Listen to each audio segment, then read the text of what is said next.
There it goes. The broadcast is live. What's What's up, happening? everybody, What man? up? What up? Welcome. We're here. It's a very, very monumentous occasion. All y'all tuning in. I know y'all been big fans of The Hill forever. All right. 20 years is a long time. Most artists don't make it past 3 years. And we're celebrating the 20-year anniversary of Skull and Bones, an iconic album from our favorite group, Cypress Hill. And we got all the members here with us. I'm your host, Rob Markman. We're going to talk about this album, what went into it, the impact that it had, our favorite songs, maybe the things that we wish we can change. What would we change? It's a perfect album, right? Nah, we're going to take questions from y'all. So we got Be Real, we got Send Dog, we got Muggs, and we got Bobo here with us. I'm Rob Markman, and we're going to get into it. What up, fellas? What's up? All right. This is amazing, man. I wish we could be together. I feel like this is that we can have a real event, but this is really the next best thing, man, to get everybody in the room and break this all down. Hey, Mark, first off, I want to salute you, for this because you know what I'm saying. This is like, I believe our fifth that's in the 20-year mark, and people neglected to talk to us about, the first album, second, third, fourth, and the fact that those hit the 20-year mark. And this one right here, this particular album is important to us because in spite of the success that we had through the first three albums, some people, even within our record company at that point, thought we were done. And this album right here marked the serious so-called comeback of a group that was supposedly done. And we weren't even done. We weren't even in full stride yet. But, this album was very important. So I'm glad that we're taking the time to celebrate the 20-year anniversary. And thank you for hosting it. No, man, thank you for having me. I wouldn't be where I'm at if it wasn't for Cypress. I was telling Bobo this morning, my first rap concert ever was a Cypress Hill concert right after y'all released Black Sunday. And I was buying the albums. I was a fan since young, man. And so this is dope. And what I want to get into, because you're right, the group was tremendously successful prior to Skull and Bones, but there was a real shift that happened. And I feel like it kind of coincides with the shift that was happening in the world and hip hop at the same time. It's the year 2000 coming up. You know what I'm saying? Everybody's expecting a change. You guys were already rap stars, and Skull and Bones is like a statement when you guys kind of dive real into this rock lane as well as the rap lane and stretch the boundaries of the music. Y'all toured like a rock band years prior to this. So what did you see in between Four and Skull and Bones that inspired that change? Like, if we're talking from one album to the other, what was the switch? If I remember correctly, we had started this album and we did a shitload of hip hop songs for it. I mean, we were done. We were way ahead of the schedule in terms of recording. To stretch the boundaries of the music. Yeah. So what happened? Like a rock band years prior to this. So what did you see in between Four and Skull and Bones that inspired that change? Like, if we're talking from one album to the other, what was the switch? So, if I remember correctly, we had playback. James, are you there? We might have technical difficulties. Y'all hear that? Yeah. We were done. We were way. Yeah, he was going in and out, I think. Yeah, let's get this right. Okay, so what I was saying was we did a whole lot of work, in terms of making a whole lot of hip hop songs at that point. We were way ahead of schedule, and at some point we said, let's try something different. Mug said, hey, let's try something different. Why don't we try some of that rock shit? And we're always up to the challenge. We're an out of the box group. We always like to do things that other people weren't doing. So, we said, fuck it. And we started working on, the rock half of the album. And, Muggs brought in some cats to help us along with that. And, there it went, but we realized that we had this alternative fan base, from, like you said, the tours that we were doing before. So we thought, let's serve that fan base with some shit that they could most likely get down with, and that was the fusion of us doing the the rock hip hop shit, which we had done on the Judgment Night record, years previously. So, we had experience in that. We knew we had a fan base there. So, it was just, fuck it, let's challenge ourselves and try to do some of this music. Yeah, it made the live shows fun again too. Like bringing a band element into the shows, it brought a whole new energy. Just we're always pushing outwards. Our first record was really funky. The second one got dark and mean. The third one got real psychedelic. Then we brought the tempo back up and brought the funk and brought the up tempo again. And we was like, what can we do again? We're always looking, for something new. And all you guys can chime in. Cypress Hill has always been a group that never gave a damn what the critics ever thought. I mean, you guys have famously went at it, Be Real, lyrically with The Source, with Double XL. Like, you guys always served your fan base and put your fan base first and never cared about. But was there a time, because you knew that you were consciously making a shift, were any of y'all afraid or fearful or nervous about how it would be received? No, we primarily did not give a fuck. I mean, each member of this band, we're those guys, man. That's who we've always been. We didn't care what people thought about us. We didn't care what they thought about our music or any of that shit. We were just being who we were, and it played out in the music. It played out in who we were as individuals when people would, come into contact with us, from the live shows to anything. You know what I mean? That was just who we were. We really didn't look at reviews of our music or our shows or any of that stuff. We're just really very competitive guys. You know what I mean? And we wanted to be the best. The best out there. So whenever, whatever we did, whether it was, studio work or live show or any of it, we were always trying to kill everybody, and we didn't care what anybody thought in that. And, I think it's something that served us well, because it kept us ahead of the game, ahead of the curve. And we did some groundbreaking shit because of it, and that's because we were uncompromising and unapologetic as to what we were doing creatively, That's dope. And I love, listen, The Source had said at the time it was your most drastic turn yet as a group. Vibe said it was the first major shift in the group's direction. And I think that's how it was received, right? But I think it's also important to note that you guys weren't rap guys. Muggs alluded to it earlier. You dabbled in different musical styles. And so much of what Skull and Bones was already in Cypress Hill's DNA. Sam, you grew up with Dave Lombardo from Slayer, right? Yeah, we went to high school together. Yeah. So this is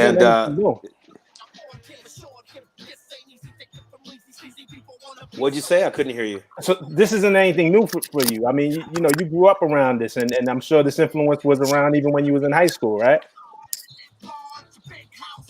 Yeah, I mean, that Southgate, where I grew up, it had all kind of music. It had everything from funk to disco to metal to salsa, cumbia, all kind of music. And when I met David, he already had his mindset that he was going to be a big time, heavy metal rock star drummer.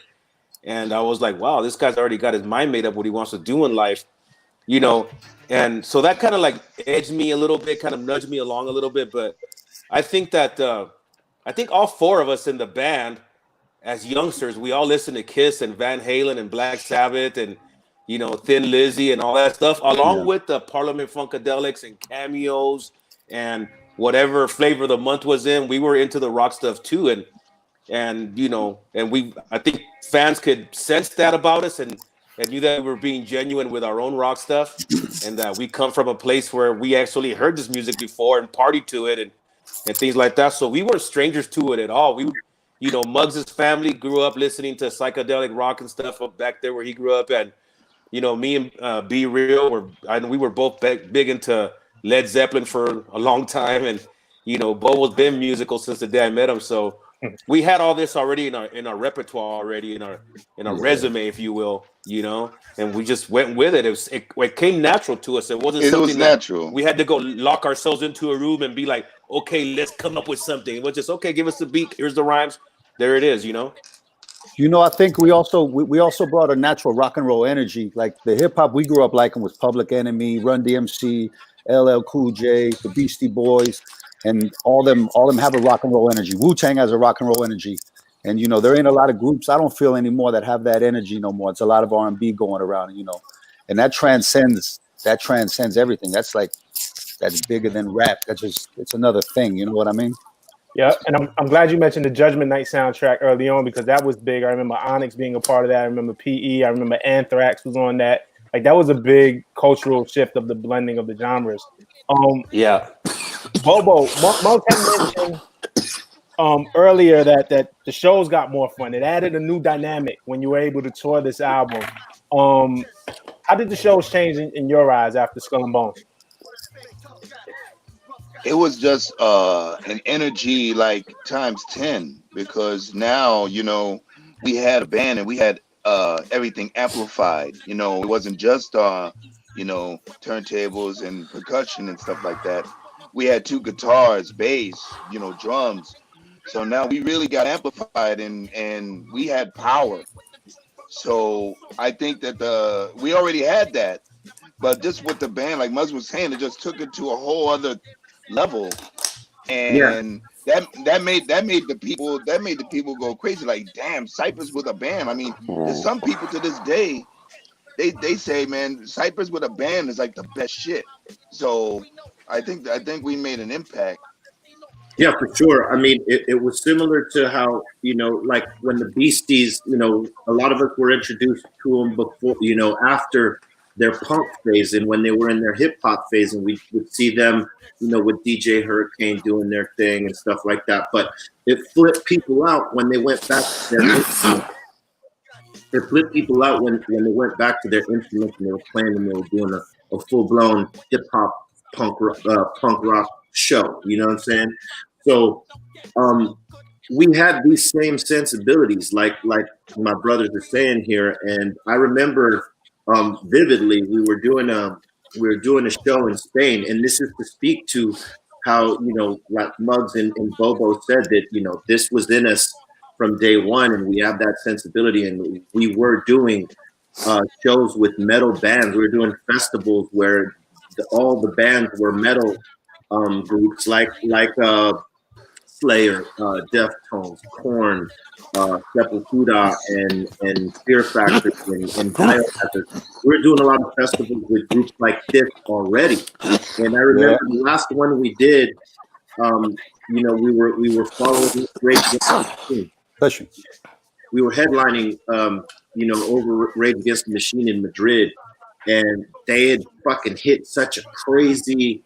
Their show was so dope, but the sound of their shit on stage was just overwhelming. And I could remember, I was like, man, we have to follow that. And we followed that, and we fucking killed it. We got really great reviews over it.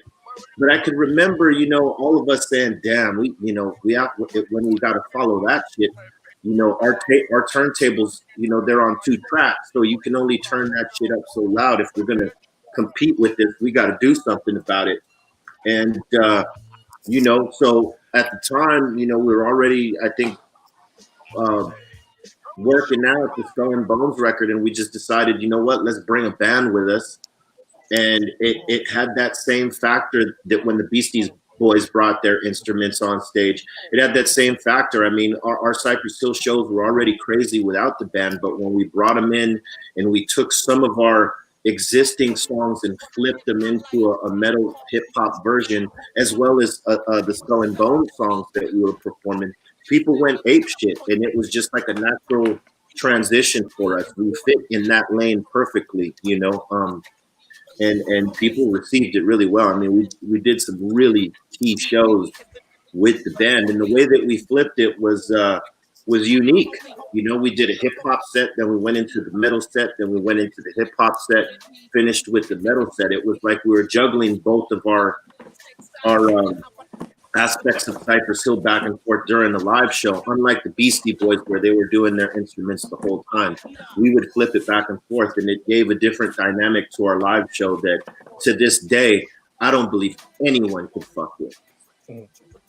Real shit. You know, I think too, and as much as this album is celebrated for the strides that it made in rock and bridging the two and really opening y'all up musically, you were making real statements about hip hop that I think people needed to hear, and I would love to get y'all to weigh in. You know, from my vantage point and looking in, I feel like hip hop had changed after the death of Tupac and Biggie. Like things had got really dark, and when those two giants passed, everybody put on their smiling faces and their shiny suits, and things got a little happier. And maybe the pendulum swung too much that way.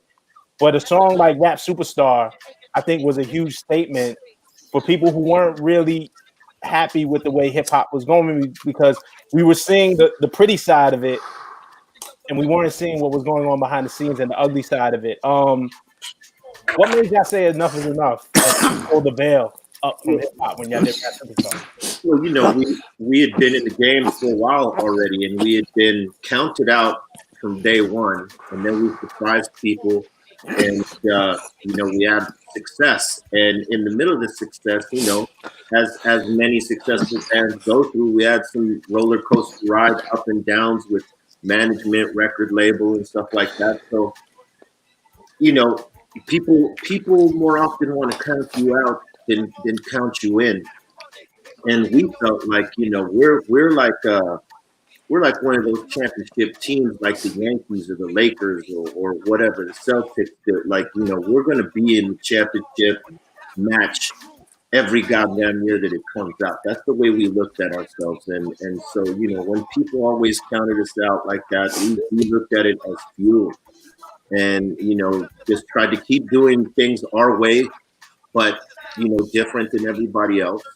And we didn't give a fuck if people believed we were gonna, you know, keep going or not. You know what I mean? And when this album came, they were definitely counting us out, you know, because the previous album didn't do as well as the one before it, even though it was fucking banging. I mean, Muggs' tracks on that album were masterful, but you know, it didn't hit the platinum mark right away like the previous three. So, you know, when that happens, and that's your fourth album, you know, people tend to think, as a hip hop group, especially because none of us ever would get credit for having longevity, at least not at that time.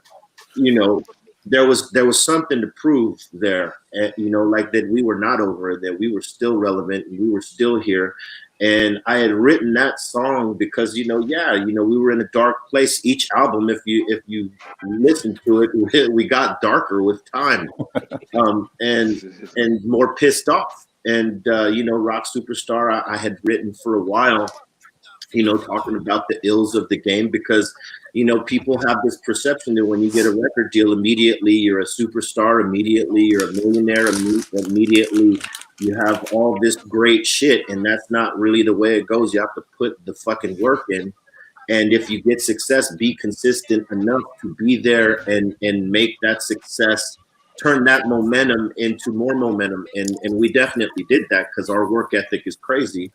But, you know, again, it was something that people thought, you know, we were done. So when this album came out and that song hit, you know, I didn't know if it was going to hit. I don't think any of us knew it was going to hit. You know, I'll give credit to Don Yiner, who was the label head of Sony at the time, who saw the potential in what that song was, because there wasn't a song like that in hip hop yet.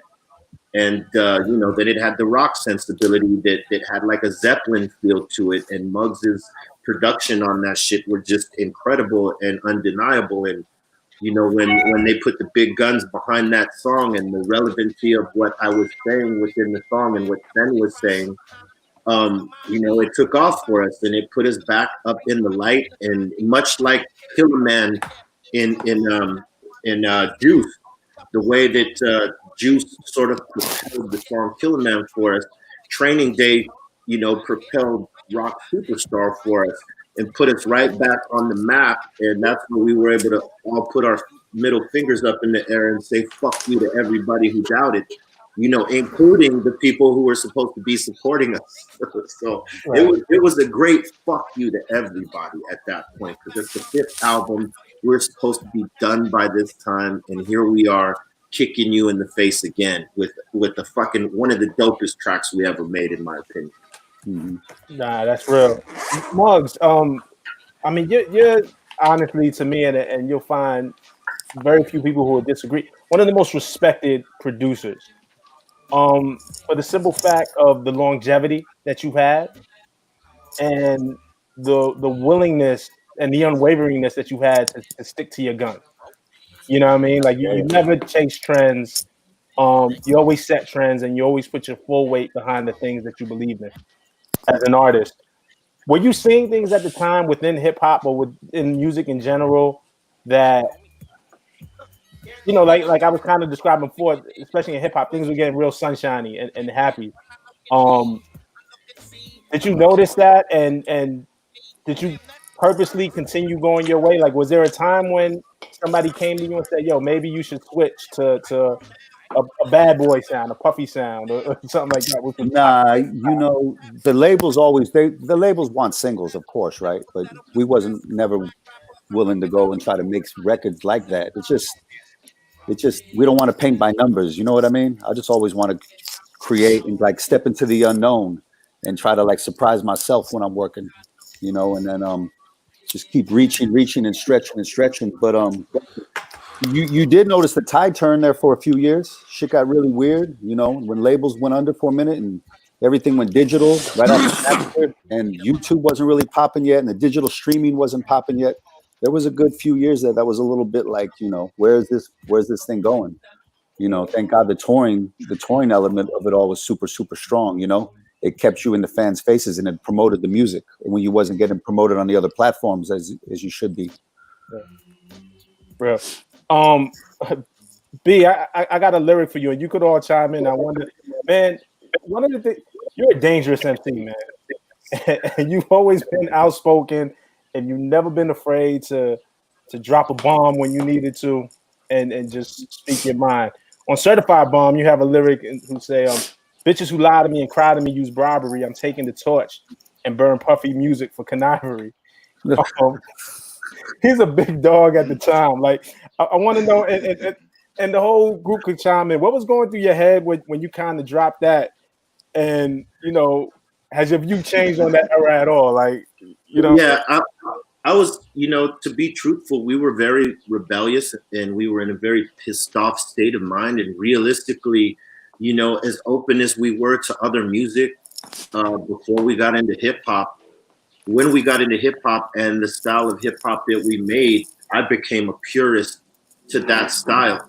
Not to just the Cypress Hill style. I mean, to that form of hip hop where everything for me at that time, I liked all the dark and raw shit and all the happy party, type of shit just wasn't my cup of tea, and I did not fucking like it. And and usually with Cypress Hill, we're very vocal about what we don't fucking like, and so at that time, I took a stab at music that was being made like that, and he was the guy at the time, and I love Diddy, man. That's one of my homies. I love the fucking guy. He's, he always shows me respect and love. He loves Cypress Hill, and it's all mutual respect. But at that time, yeah, anything that was happening on that happy shit. Yeah, I wasn't fucking with it. I don't think none of us were, and that's when you put shit on records, it's forever. It's something you can't take back, and it was something that I very much meant at the time. But it wasn't like saying "fuck Puffy." It was "fuck that music," right? And yeah. Since then, my musical palette has opened back up. I listen to every fucking thing and not just that hardcore raw shit, because in the essence of being a music fan, I just love music no matter what it is. And yeah, I could do without the happy-go-lucky shit still, but I'll fuck with some of it if it's good. You know what I mean? Back then, I was just so stubborn. I didn't hear it as good then. I just heard it as something like, and I can actually go back and listen to a lot of that shit now and be like, oh, this shit was actually kind of smack, and that was terrific, you know. So yeah, I mean, I still have an affinity for the raw shit, but I like listening to everything because I find dope shit in everything. If you know, depending on the artist. I mean, yeah, there's a lot of garbage out there. We all know this. This is the cycle of music. There's going to be great music. There's going to be okay music, and there's going to be garbage. You know what I mean? And realistically, that's the key, right? You either want to be doing great music or you want to be doing garbage.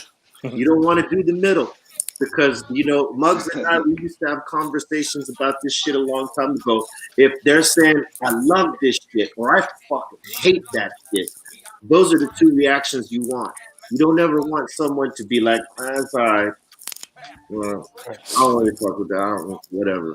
Yeah, you know, man. That's when that's death to any artist. You know what I mean? So we either want them to love us or hate us. And you know, they did music for me to love or hate too. You know what I'm saying? Did anybody in the band, guys, did any of you try to talk B out of this when you heard that lyric? It's like, man, you go have fun. No. You go ahead. Listen, we've been fighting this battle since day one. Like when we was coming up, they wasn't playing Public Enemy on the radio. They was playing Vanilla Ice, MC Hammer, Jazzy Jeff, and the Fresh Prince, you know, and they wasn't playing NWA. They wasn't playing us. We wasn't getting played on certain things. So it's been a battle from day one, just like.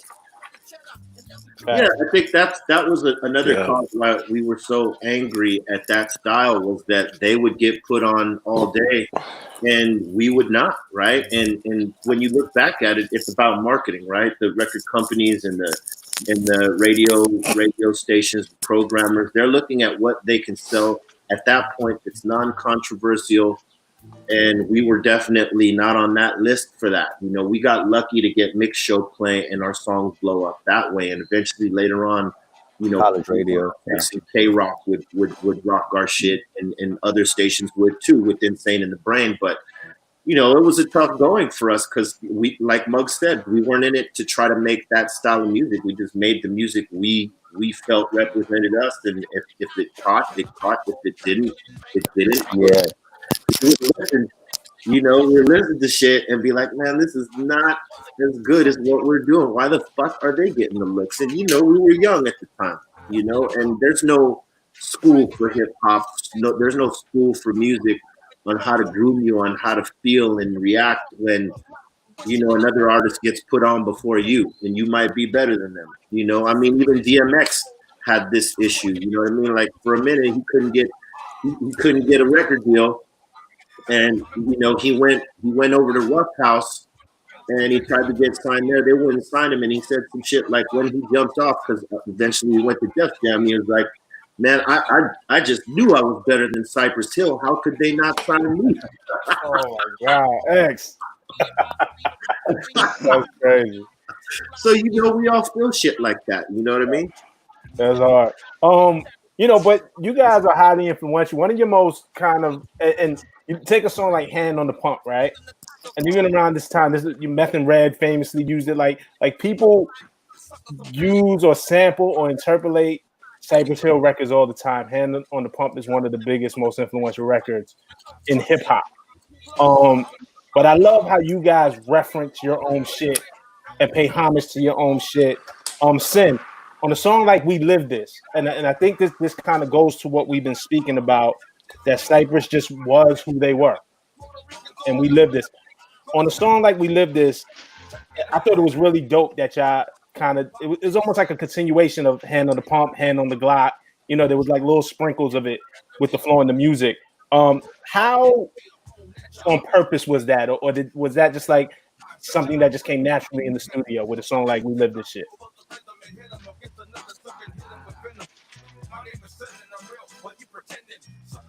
I hope you weren't asking me because I'm having trouble hearing you guys. Oh, somebody answer, help, mayday.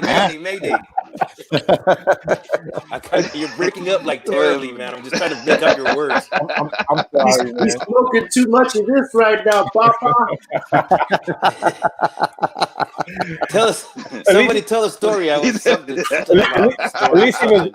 was honest and he just tried to give any answer. Yeah. But it's not like we lived it, right? Like at least for me, from a fan's perspective, I hear a little bit like beat, like I hear the hand on the pump flow in there. Like there's things that are just vintage Cypress that you guys didn't get away from. And was that plan? Was like, hey, we got to kind of do a continuation of this, or did it just come out naturally? It just came out naturally. I don't think we ever like had anything that was like a preconceived type of thing, like, oh, we got to do a song like this, or we got to do a song like that. Everything was very organic, you know what I mean? Like Muggs would come up with the shit, and sometimes we'd throw ideas around, and then boom, we'd go off of that. But yeah, you know, we were just being who we were musically, but we knew there was power in celebrating your own shit, if you will, or referencing old lines that were maybe memorable and stuff like that. So like, you know, referencing Hand on the Pump lines in other songs, or Killer Man lines in other songs, you know, we knew we'd bring people back with that after the fact. You know, when we heard it, we were like, okay, but it wasn't like something that, you know, we grouped together before the song was made and said, okay, we need to reference this line or that line. It was just something that happened organic, you know, and I think that was the power of our music, is that, you know, we always were on the same page about the style of music we wanted to put out and the style of music that we liked. I mean, we were very much, you know, brothers of that, you know, that same inkling, that same cloth, cut from the same musical cloth, right? So when it came to creating, the vibe would basically take us. I mean, for instance, you know, Rock Superstar, I had written that out of the studio a couple years before we actually recorded it, you know, and whenever Muggs would give us beats, those beats would turn into different songs, and I could never find one that matched what I thought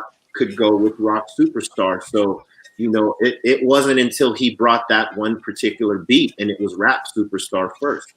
And, you know, then I put the idea that onto that because I felt, boom, that's perfect for the idea. But most of the time it was like, you had that chorus like a couple years before. I remember you had right. That shit was done. Right. But most of the time it was really organic. You know, Muggs and I would sit there, and then Sen would come in, and, you know, we'd figure out the first of all the style and cadences and stuff like that. You know, like we sort of like the way mumble rappers do when they're coming up with their lines now, you know, in the studio. They're like, I'm taking this shit on the toilet and visit. You know what I'm saying? Like filling in the blanks. And so when we knew what type of flow we'd want to put on there, then, you know, Sen and I would go write the shit, and it'd take off from there. And whatever music Muggs, you know, whatever spoke to us, you know, to write about, it happened in that moment that we were writing. You know what I mean? It wasn't like we had all these crazy ideas first and then we found the music for them. It was all most of the shit was at the same time. Right. But you said Rock Superstar. Originally, the idea was Rock Superstar, Right. and then you A-B'd it. If I think I'm correct, B, I think what we had to plan was we was having a problem up at the label sometimes coming out of the fourth album. It's like we go to the urban department and they was like, well, you guys are an alternative group. The alternative department should promote you guys. And we go to the alternative department and they was like, you're an urban group. So we gave them a single, a rock single and a rap single, but the rock single was Can't Get the Best of Me. And the hip hop single was Rap Superstar. Donnie Ienner liked Rap Superstar a lot. And we was fucking mad because we wanted Can't Get the Best of Me to come out. So we went back and remixed Rock Superstar, flipped it, and made Rock Superstar as well. Which was a great move, you know, because we didn't see it. As artists, we're so closely tied to the music that, you know, we have our opinion on what we think should go out there. And we were thinking Can't Get the Best of Me because it's such a fucking hard song, and our fan base eats that type of shit up. But I think Donnie Ienner saw a broader spectrum in that Zeppelin-like style of production. And Superstar became Rock Superstar. You know, that was the thing. Before it was Rock Superstar, it was Rap Superstar, and it didn't have all that crazy heavy shit in there. It had some of the orchestral stuff and things like that. But, you know, when Muggs went and added those things to the song, it just took it to another fucking level. Yeah, and I don't even think Sen was on Rap Superstars. I don't think he missed. He wasn't in the studio that day. Yeah, no, he wasn't on the Rap Superstar version. It wasn't until we created the Rock Superstar version that Sen Dog came and ripped a fucking phenomenal verse on classic, that. classic verse. He showed up. Damn. And you know that was a call by Donnie Einer, because I mean we didn't see that. We again, artists, we get wrapped up because we live so close to the music. We think we know what the best one was, but he knew that would be a better marketable song for what we were trying to do. And God bless him, because that shit became another one of our big songs, you know.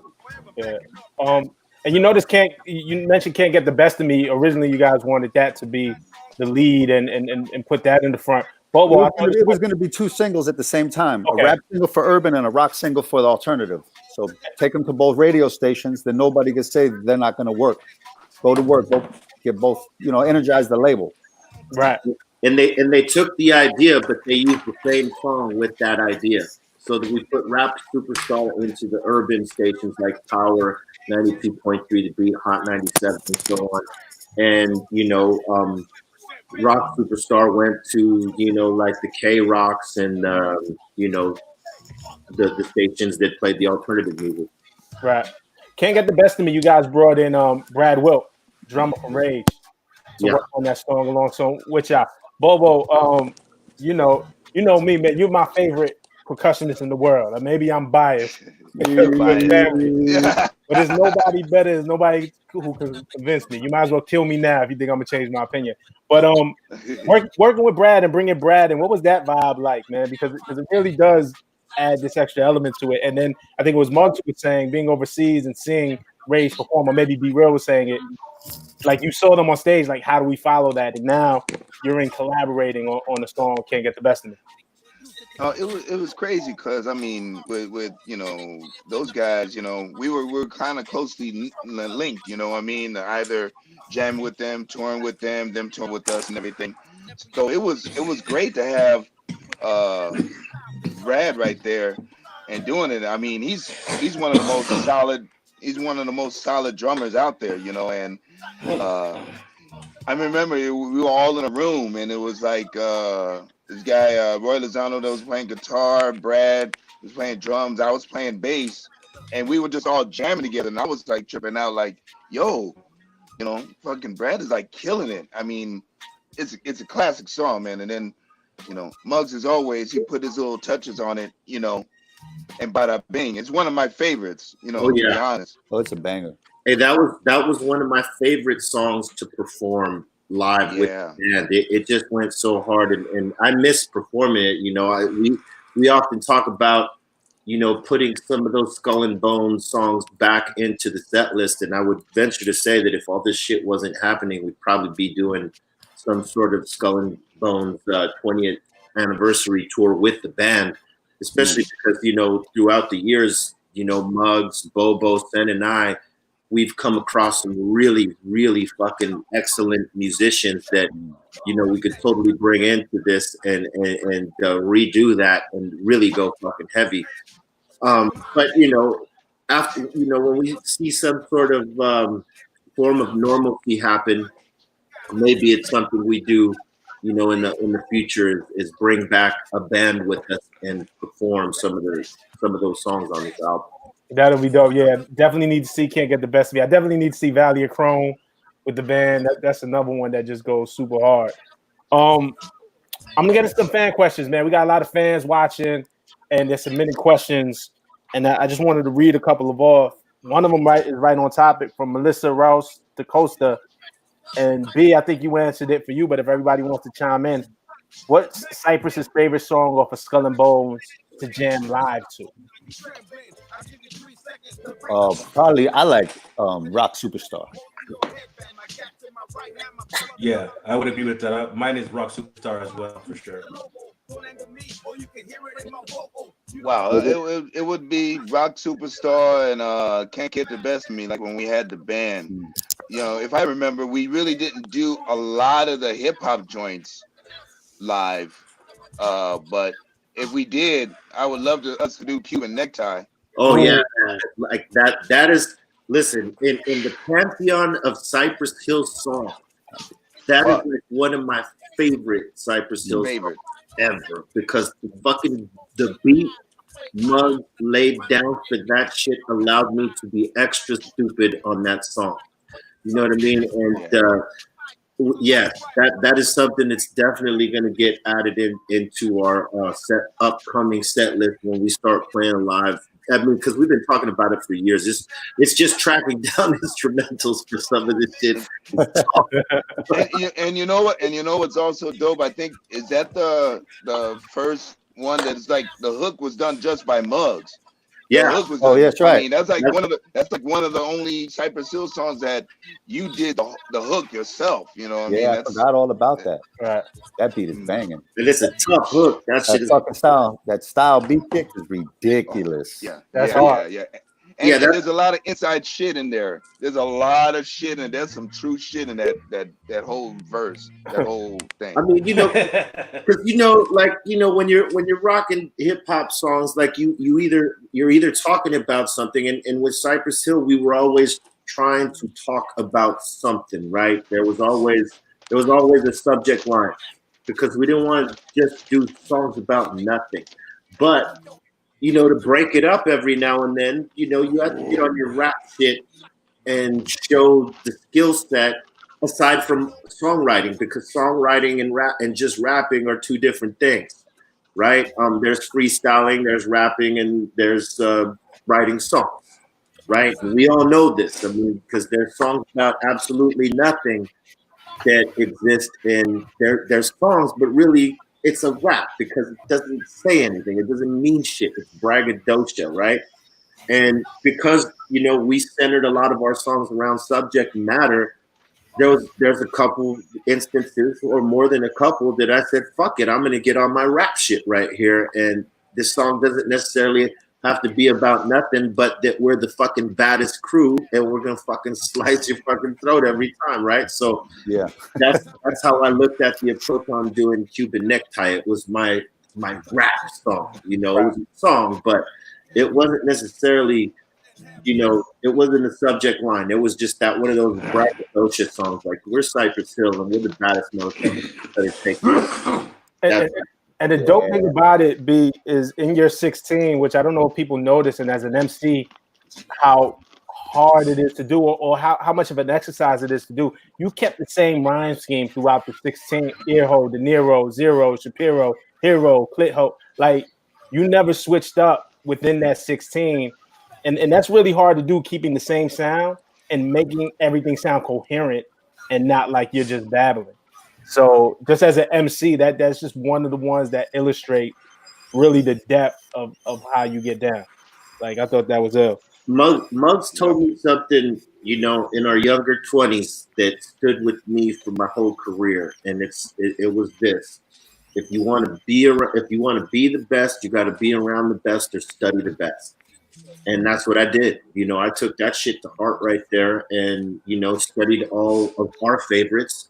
And then those that would become, the best in the game that weren't maybe not necessarily our favorites, but we respected and loved their get down too. You know what I'm saying? So, and fortunately, I've been able to collaborate with a lot of them. So it just, it constantly made me better as an MC. And that was probably one of the best things that anyone had ever said to me is if you want to be the best, you got to be around the best or study the best. And it served me well, man. Listening to guys like KRS-One, did not hurt at all. Just, you know what I'm saying? That was like my indirect fucking, sensei right there. And guys like B and Rakim and fucking Big Daddy Kane, those guys we were listening to. And if we wanted to be as good as them, we had to study their shit. We had to be able to do their shit. That's the thing, what a lot of people don't know is that whenever a dope song came out, sometimes I would write my version of that song, and then I would develop a style within what I wrote there, and I'd never use that, but I would take what I learned from those particular pockets, those particular phrases, whether it be a punchline or just a style of cadence. Once I wrote my own version of it, I'd have it, and then I'd write a completely different, deal of it, and it would be my style. But it was because I studied all these other folk style. Like I'd fucking get my favorite KRS-One song and write his cadence down, but in what my story would be or my words were, and then I would take that, study the pockets, and then flip it to a different song. And that I think that's why my style has been so diverse. I can flip on any style. You put me on anybody's record. I don't care who it is, who the fuck it is. It could be Eminem, Biggie, Pac. I could flip their styles and create my own style within it. And that always made me better, is to get with guys like that, so that I was constantly elevating my style. And that was something that Muggs gave to me when we were very young, man. And I would suggest that to any MC, to any up and coming motherfucker. Try to be around the motherfuckers that are the best and study the best. And with time and consistency, you could get there. You know what I mean? I did, because I'll tell you, I sucked when we first started. I don't believe you, man. He can always write ill. He was like the best writer to me, and he had it. He was just, it was like you're finding yourself, man. You're just finding yourself. But when he locked in, woo-wee, I got goosebumps. one of the best to ever do it. I wanted a question from Luis Gomez, who's in the chat right now watching with us. He said, you guys had Nori and Eminem talk on Rap Superstar, and he was like, was there any ever talk? Why didn't they drop a verse? Was there ever any talk of them actually adding lyrically to that song? No, I think the song was done. We just wanted somebody in the breaks to talk, give a little wisdom, give a little advice, you know what I mean? And just like, let you know, like, look, I've been here, I do this, and not just hearing it from B-Real, but it was just like a third party coming in and injecting. And I think, like Mugg said, I think the song was pretty much done.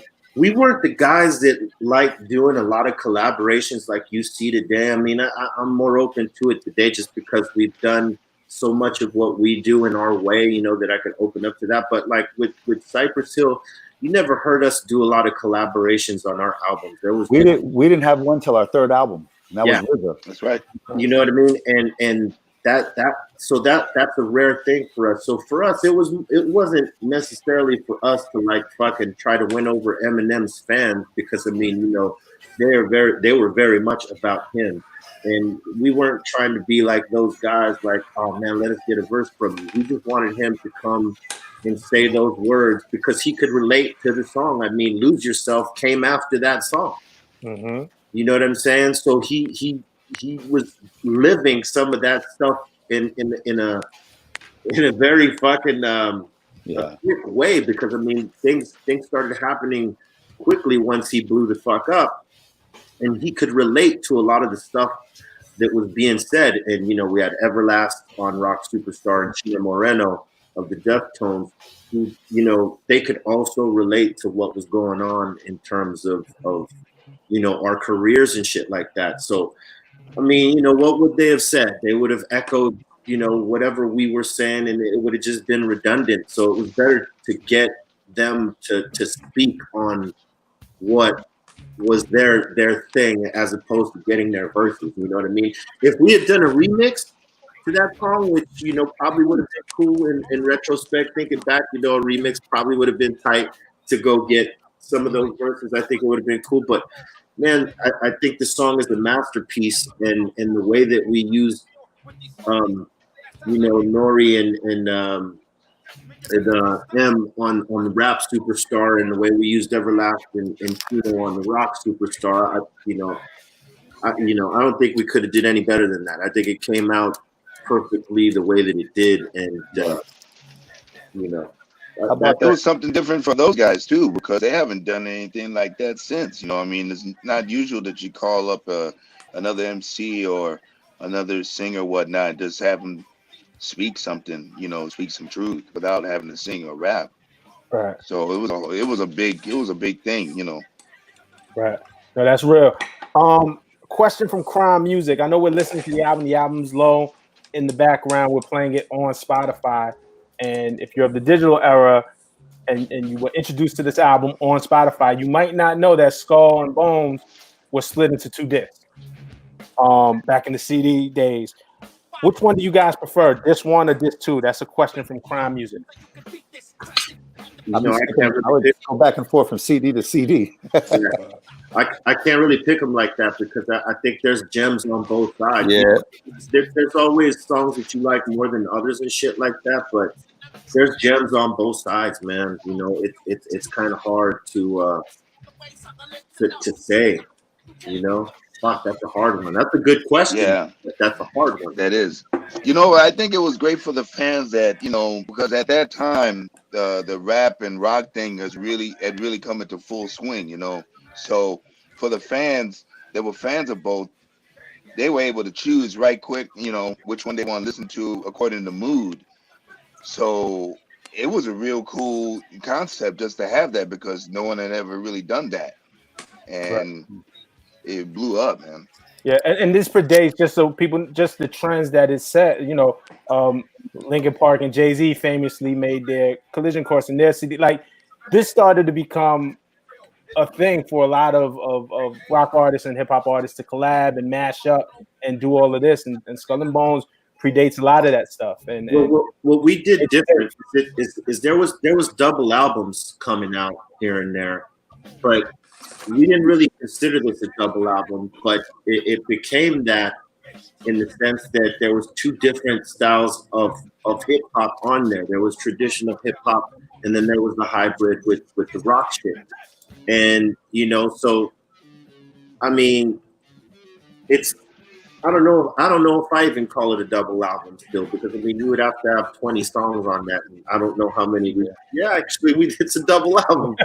You know, if you ain't into the rock stuff and you want more of the traditional hip hop sound from Cypress Hill, you don't got to listen to the rock. You're not forced, like, in between songs to listen to it. You know what I mean? So you could experience each side of us however you want. Yeah, and you know the cool thing about it is that our hip hop fans that are purists, they totally fuck with that hip hop side, because I mean there's bangers on there. Another Victory, Cuban Necktie, What You Want From Me, which is one of my favorite joints on that album too. that's such a personal joint. That made me think about what the hell were y'all going through, What You Want From Me, because with the fame, you know, it's the other side of it. Like, the people who are around you, and are they around you for the right reasons, because they love you or because of what you can provide for them?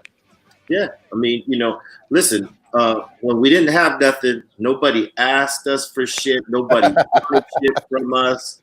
I mean, you know, some of our family didn't even know our names. But when you get that break, when you get that and you get that check and you get that little light, you know, motherfuckers come out of the woodwork. Hey, man, we went to 3rd grade together, man. You remember that? I'm your 3rd cousin. Yeah, the 3rd and 4th cousins start coming out.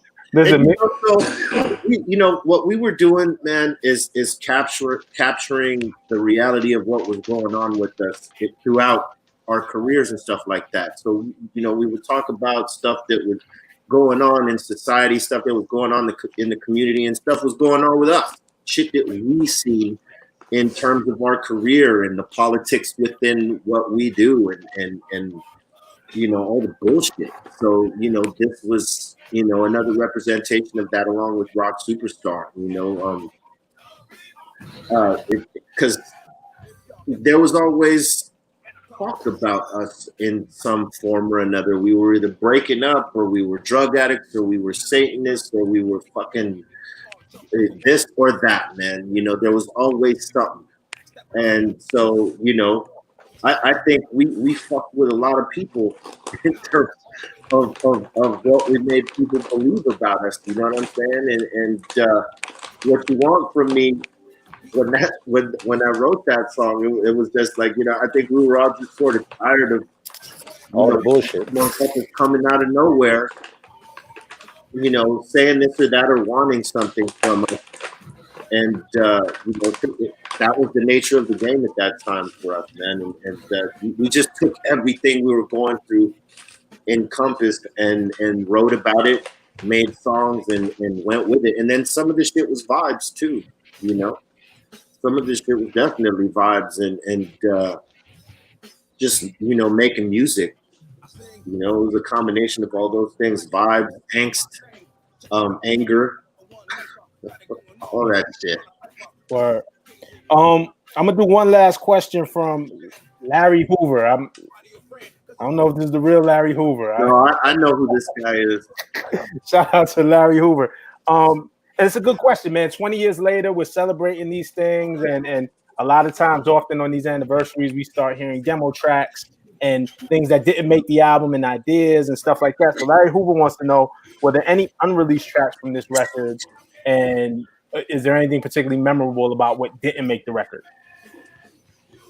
Man, I know we made a lot of songs for this album. We made a fuckload of hip hop songs. I'm gonna say in the realm of maybe 20 or 30, if I remember correctly. But I cannot remember not one of them. You know so yeah. I imagine we have something. I just ain't, you know, I ain't heard it. You know? Yeah, I got a few on a DAT tape. I got them. We got a few. We'll have a listening session. Oh, we got to sell. You didn't bring nothing to the party, man. We should have soundtrack. We should have got the exclusive. Nah, I didn't even think about it. Hey, you know what? What's crazy. One day. What's crazy is that, like, you know, some months back ago, maybe like 6 months ago, he played me some shit, or maybe it was a little bit longer than that. He played me our very first demo. Oh yeah, and that shit was crazy to hear that. That shit. Nuts. I've been digitizing some old DATs lately and old cassettes from like 20 years ago, and I ran across some of our first like 6 demos, and then some other demos from a bunch of songs from Temple of Boom, a good 5 or 6, and you know, just some old stuff that I forgot about. I found something for the Blunted from the first Cypress album with a rap on it. Wow. With a whole 2 verses. So we got a whole, you know, we got something special for maybe later on. Wow. Listen. Listening session for that. That's what I'm saying. Look, once you got 20 anniversaries, look, 25 is right around the corner. You know, like these things, man. Like we could plan something really special, man. But I think that's exciting to hear, because just the evolution of you guys as a band is amazing. But then through it all, I still feel like, as much as you've grown, I still kind of feel like I'm talking to the guys that I used to watch on Yo MTV Rap, when my brother only cared about the Killer Man video. He didn't care what else they played on Yo MTV Rap. He said it was my job to sit down and watch Yo MTV Raps and call my brother when the Killer Man video came on. That's all he wanted to see. And that was my hip hop education when I was a kid, man. And then to see y'all go from that to where you are now and touring the globe, and the influence that you have is amazing. Hey, that remains one of my favorite videos in all our videos. And we were new to making videos. I think that was our second one. We were on tour, I believe, with Naughty by Nature or something.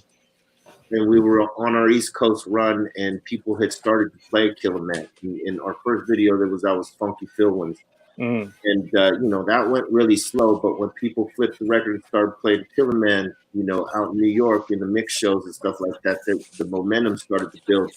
And, you know, I remember making the first video and how much I did not like making a video. So some people love being in front of the camera. You know, we were never those guys. We were always like, hurry up and get us, because we are about to be the fuck out. You know, we're very much combative with photographers and shit. Like, well, not all of them, but some of them. We just, you know, we weren't the guys that wanted to be photographed and wanted to even be in the fucking video. We realized that we had to, but it was a learning process. But I remembered how bad I didn't, you know, like that first one. And the first one was in LA. I don't mean the video, just like the experience of it. Sure. But you know, they hit us up and said, "Hey, man, you guys got momentum. We're gonna take you off this tour for a couple of days. You're gonna come to New York. You're gonna film Killer Man and Hand on the Drum." And when we did Killer Man, you know, it was actually a cool experience, because I mean, you know, we're actually in fucking New York City, which is why a lot of people thought we were from New York. You know, and we're filming in all these, you know, legendary spots. And, you know, and then, you know, the shit that culminated at the end was when, you know, Ice Cube and Q-Tip and the UMCs show up, and even Tim Dog, you know, when they show up to show support down there. And our boy Dante Ross almost gets, I love Dante. He almost got into a fight with somebody in there. They're like, man, what kind of negative shit is this? How I could just kill that beat? And then, you know, Dante was about to scrap with somebody over that. Like, yo, these are my boys, yo. Shut the fuck up. And but it turned out to be a great experience, that video. You know what I mean? And then seeing it, even to this day, and those particular heads being in that video, you know, it was awesome. And people loved this fucking group that was from Los Angeles, you know, in New York. And, you know, only Ice Cube was really getting that type of love at the time. So when they embraced us and, you know, they realized we're some LA cats, with the exception of Muggs, you know, doing our shit in NYC and taking that vibe and that flavor, you know, it was unforgettable. And that remains one of my favorites because of that. And not to mention, you know, Sen got hit on 135th Street. During the course of the filming. I missed it. Well, I don't. What he said. What did he say? I don't know that he could hear you, so you could just tell the whole story now. He won't even know. He'll see the replay. He'll see the replay. That's what he missed. I see it in the replay. All right. All right. No, you guys, I wish I could hear better. You know. You guys are super dope, man. And again, for me being a young Spanish kid from New York and seeing that, my first rap concert was the Cypress Hill concert. I think after this, I'm gonna post on Instagram. I got pictures when I was like 12 years old with you guys. Crazy. Bobo bringing me backstage. And for me to be in hip hop now and to have y'all kind of blaze trails for that, like seeing y'all on stage inspired me that like, yo, big things can happen, because it felt that close. And I also want to salute the LA Original show on Netflix, because though that wasn't about you guys specifically, the story that it told of the Soul Assassins, and the influence that Soul Assassins had, and the influence that Cypress had, and the family tree, is a super important story, man. And your guys' influence runs infinite. And you know, part of my job as a journalist in hip hop is to help to continue to tell that story the right way and make sure that people realize how far your influence spread and your contributions to this culture. And we want to thank you for that, man. And we also want to congratulate the Stevan and Cartoon, you know, for the success of LA Originals. You know, they deserve it, man. They put in so much work, and their journey was a dope one. I mean, you know, it like it has had bumps in the road and shit like that, but they put a lot of heart and soul into putting this out and telling their journey. And I'm just happy for them that people are fucking with them and giving them their due, because they deserve it. They influenced a lot of shit in the game, and they didn't get that credit for it. And for people to now see it, you know, that's incredible. And, you know, the fact that, you know, us here, my brothers here, we had a piece of that in helping them and rolling along with them helping us as well, you know, because it went back and forth. You know, I'm honored to be a part of it. Dope. Super dope. Well, listen, man, we could stay here all day, man. This is a great album. This is a great legacy. You know, there's other anniversaries coming up. You said every time you turn around, it's a 20-year anniversary. So let's figure out how we can get together again and continue to tell these stories. You know, I'm at Genius. When we get back to some normalcy, I would love to have y'all on my show over at Genius. And, you know, we could just talk more and more about the importance of Cypress Hill and the new music that you're putting out. Elephants on Acid was a dope fucking album. So just to let people know, next year will be our 30th anniversary of our self-titled release, our first release. 30 years, crazy. Damn. Perfect time to celebrate. We're going to plan something special for that. You know what I mean? 3 dimes, baby, 3 dimes. I like to thank y'all, man. I like to thank y'all for watching. Thank you, brother. Coming in with us, man. And everybody be blessed. Be safe out there. Be healthy. Keep your ass at home. That's right. Mask up. Word up. Peace. All right. You- Thank you, man. My G's. Peace. Peace. Peace. Peace out.